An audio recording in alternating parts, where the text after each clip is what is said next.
നമസ്കാരം. ഇന്ത്യയിലെ ബി.ജെ.പിയുടെ സംസ്ഥാന പ്രസിഡന്റുമാരെ അവരുടെ ഒരു ലിസ്റ്റ് എടുത്തു കഴിഞ്ഞാൽ അതിൽ ഏറ്റവും മുൻപന്തിയിൽ നിൽക്കുന്ന ഒരു വ്യക്തിത്വം തന്നെയാണ് അണ്ണാമലൈ എന്നുള്ളതിൽ ഒരു തർക്കവുമില്ല.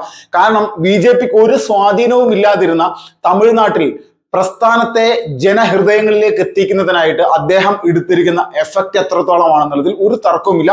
ബി.ജെ.പിയെ സംബന്ധിച്ച് ഒരു വലിയ നിർണായകമായിട്ടുള്ള ഘട്ടത്തിലൂടെയാണ് തമിഴ്നാട്ടിൽ മുന്നോട്ട് പോയിക്കൊണ്ടിരിക്കുന്നത്. ഇപ്പോൾ വലിയ ഒരു പ്രതിഷേധത്തിന്റെ ഭാഗമായി ജനങ്ങൾക്ക് വലിയ ആത്മവിശ്വാസം ഉണ്ടാക്കുന്ന രീതിയിലേക്ക് ബി.ജെ.പിയുടെ അണികളെ തമിഴ്നാടിന്റെ ഓരോ തെരുവോരങ്ങളിലും അണിനിരത്തുകയാണ് ബി.ജെ.പിയുടെ സംസ്ഥാന അധ്യക്ഷനായിട്ടുള്ള അണ്ണാമലൈ. അതിൽ ഏറ്റവും പ്രധാനമായിട്ട് ഈ അടുത്ത സമയത്ത് നടന്ന ഒരു വലിയ തരത്തിലുള്ള ഒരു പീഡനം തന്നെയായിരുന്നു ഒരു പെൺകുട്ടിക്ക് അണ്ണാ യൂണിവേഴ്സിറ്റിയിൽ നേരിടേണ്ടി വന്നത്. പക്ഷെ ഇതിനെതിരെ ഒരു തരത്തിലുമുള്ള നടപടിയും എടുക്കാതെ DMK എന്ന് പറയുന്ന തമിഴ്നാട് എന്ന് പറയുന്ന സംസ്ഥാനത്തെ അവിടുത്തെ ഒരു പ്രാദേശികവാദത്തെ മണ്ണിൻ മക്കൾ വാദത്തെ മാത്രം മുന്നോട്ട് വെച്ചുകൊണ്ട് ജനങ്ങളുടെ ഇടയിൽ വലിയ രീതിയിൽ ഹിന്ദി മണ്ണിലുള്ള അല്ലെങ്കിൽ ഹിന്ദി സംസാരിക്കുന്ന ആളുകളോട് പോലും ഉണ്ടാക്കിയെടുക്കുന്ന വലിയ വിരോധം, ഇങ്ങനെ ഈ ഒരു കാലഘട്ടത്തിലും ഇതുപോലെയുള്ള ഒരു സാഹചര്യം സൃഷ്ടിക്കാൻ ശ്രമിക്കുന്ന തമിഴ്നാട് ഭരിക്കുന്ന DMKയുടെ സർക്കാരിനെ ഏത് തരത്തിലും ആ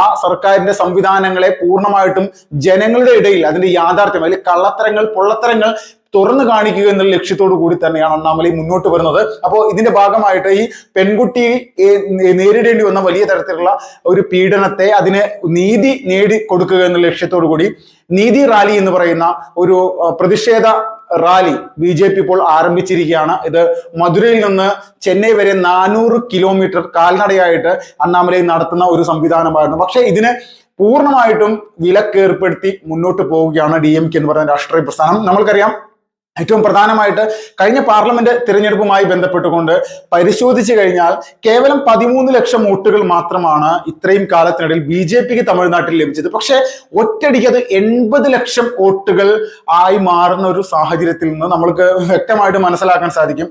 ഇതൊരു ചെറിയ നിസ്സാരമായിട്ടുള്ള ഒരു സംവിധാനത്തിലൂടെയല്ല ബി.ജെ.പി പോകുന്നത്. ഒരു സീറ്റുകൾ പോലും ലഭിച്ചില്ലെങ്കിലും 9 സീറ്റുകളിൽ ബി.ജെ.പി 2ാം സ്ഥാനത്ത് എത്തുന്ന ഒരു സാഹചര്യം ഉണ്ടായി. അപ്പൊ ഈ 2ാം സ്ഥാനത്ത് എത്തുന്ന സാഹചര്യം എന്ന് പറഞ്ഞാൽ അതിനൊരു നിസ്സാരമായിട്ട് കാണേണ്ടതില്ല.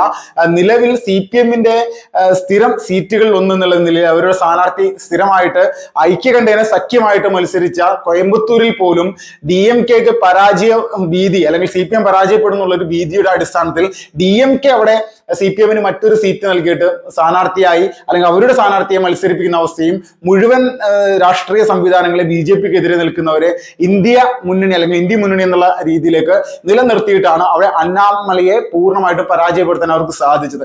ഒറ്റക്കൊറ്റയ്ക്ക് മത്സരിച്ചാൽ ഇന്ന് വലിയ തരത്തിലുള്ള മാറ്റങ്ങൾ തമിഴ്നാട് എന്ന് പറയുന്ന സംസ്ഥാനത്ത് ഉണ്ടാക്കിയെടുക്കാനുള്ള ശേഷിയിലേക്ക് ബി.ജെ.പിയുടെ സ്വാധീനത്തെ വളരെ വലിയ രീതിയിൽ വളർത്തിയെടുക്കാനായിട്ട് ബി.ജെ.പിക്ക് സാധിച്ചിട്ടുണ്ട്. അതിന്റെ ഭാഗമായിട്ട് തന്നെയാണ് ഇപ്പോൾ ഇതുപോലെ ഒരു റാലിയുമായി ബന്ധപ്പെട്ടുകൊണ്ട് വലിയ ഒരു വിലക്കേർപ്പെടുത്തി അതിനുള്ള എല്ലാ സംവിധാനങ്ങളും തടസ്സപ്പെടുത്തിക്കൊണ്ട് DMK സർക്കാർ ഇപ്പോൾ മുന്നോട്ട് പോയി. സ്റ്റാലിനെ സംബന്ധിച്ച് സ്റ്റാലിന് ഒരു നിലപാട് അല്ലെങ്കിൽ സ്റ്റാലിന്റെ പാർട്ടിക്ക് ഒരു നിലപാടുണ്ട്.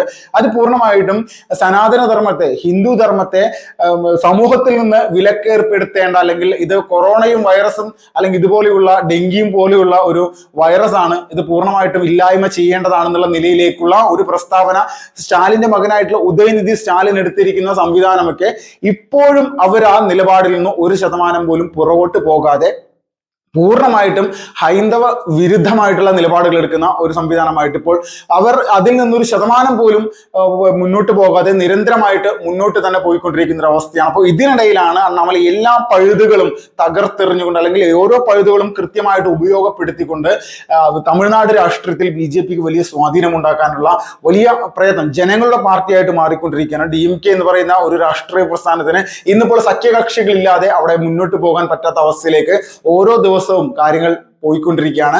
ബി.ജെ.പി ഇത്തവണ മത്സരിച്ച് അവിടുത്തെ പ്രാദേശികമായിട്ടുള്ള രാഷ്ട്രീയ പ്രസ്ഥാനങ്ങളെ മുൻനിർത്തിയിട്ടാണ് ജയലളിതയുടെ പാർട്ടിയെ പൂർണ്ണമായിട്ടും അവരുടെ ആ സംവിധാനങ്ങളെ ഉപയോഗപ്പെടുത്താതെ തന്നെ ഒറ്റക്ക് മത്സരിക്കാനുള്ള ഒരു തന്റേടം DMK പോലെ തന്നെ AIADMKയും ഇതുപോലെ അഴിമതിയുടെ വലിയ ഒരു എന്താ പറയുക പൂർണ്ണമായിട്ടും വലിയൊരു കൊടുമുടി സൃഷ്ടിച്ചിട്ടുള്ള രാഷ്ട്രീയ സംവിധാനങ്ങളാണ് തമിഴ്നാടിന്റെ ക്ഷേമത്തിനും തമിഴ്നാടിന്റെ വികസനത്തിനും ജനങ്ങളെ ദേശീയ താല്പര്യത്തിലേക്ക് അവിടുത്തെ ജനതയെ പൂർണ്ണമായിട്ടും ഒരു ഭാഷയും നമ്മുടെ രാജ്യത്ത് മാറ്റി നിർത്തേണ്ടതല്ല. ജനങ്ങളുടെ ഇടയിൽ വലിയ തരത്തിലുള്ള വിഘടിപ്പുണ്ടാക്കാൻ വേണ്ടി ശ്രമിക്കുന്ന ആളുകൾ ഉണ്ടാക്കിയെടുക്കുന്ന നിലപാടുകൾ മാത്രമാണ് ഇതെല്ലാം എന്നുള്ള ഒരു ബോധ്യം ജനങ്ങൾക്ക് മുന്നിലേക്ക് ഉണ്ടാക്കിക്കൊണ്ടാണ് യഥാർത്ഥത്തിൽ തമിഴ്നാട്ടിലെ ജനങ്ങളുടെ ഇടയിൽ വലിയ രീതിയിലുള്ള സ്വാധീനം ഉണ്ടാക്കാൻ ഇവർ ശ്രമിച്ചുകൊണ്ടിരിക്കുന്നത്. ഇതിനിടയിൽ ഏറ്റവും നിർണായകമായിട്ടുള്ള മറ്റൊരു സംഭവ വികാസം കൂടി ഉണ്ടായിരിക്കുകയാണ്.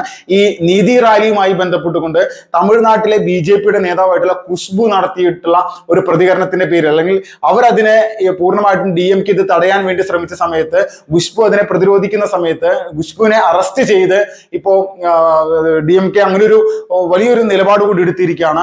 കുറച്ച് ദിവസങ്ങൾക്ക് അല്ലെങ്കിൽ കുറച്ച് നാളുകൾക്ക് മുന്നേ തന്നെ പറഞ്ഞത് ഖുശ്ബു ഇപ്പോൾ BJP വിട്ട് മറ്റ് സംവിധാനങ്ങളിലേക്ക് ചേക്കാറാൻ ശ്രമിക്കുകയാണ്. അപ്പോൾ ഇതിൽ നിന്നെല്ലാം നമുക്ക് മനസ്സിലാക്കാം വാനതി ശ്രീനിവാസനെ പോലെയുള്ള BJP ദേശീയ നേതൃത്വം ഇപ്പോൾ തമിഴ്നാട് രാഷ്ട്രീയത്തിൽ സജീവം തന്നെയാണ്. കോയമ്പത്തൂരിൽ MLA ആണ് അവർ. അപ്പോൾ ഇതുപോലെയുള്ള രാഷ്ട്രീയ നേതാക്കന്മാരെ ഉപയോഗപ്പെടുത്തിക്കൊണ്ട് പൂർണ്ണമായിട്ടും അണ്ണാമലൈ വലിയ രീതിയിലുള്ള ഒരു മുന്നേറ്റം തമിഴ്നാട്ടിൽ ഉണ്ടാക്കിക്കൊണ്ടിരിക്കുകയാണ്. അതിന്റെ ഭാഗമാണ് ഒരു പെൺകുട്ടിയുടെ വലിയ തരത്തിൽ അവർ നേരിടേണ്ടി വന്ന ആ പീഡനത്തെ കൃത്യമായിട്ട് മനസ്സിലാക്കി അത് ജനങ്ങളുടെ ഇടയിലേക്ക് കൊണ്ടുവന്ന് DMK എന്ന് പറയുന്ന രാഷ്ട്രീയ പ്രസ്ഥാനം തമിഴ്നാട് ജനതയോട് കാണിക്കുന്ന നീതികേടിനെ അത് പൊതുസമൂഹത്തിന്റെ ഇടയിൽ സത്യസന്ധമായിട്ട് അവതരിപ്പിക്കുക എന്നുള്ള നിലപാടോട് കൂടി തന്നെയാണ് അണ്ണാമലൈ മുന്നോട്ട് പോരുന്നത്.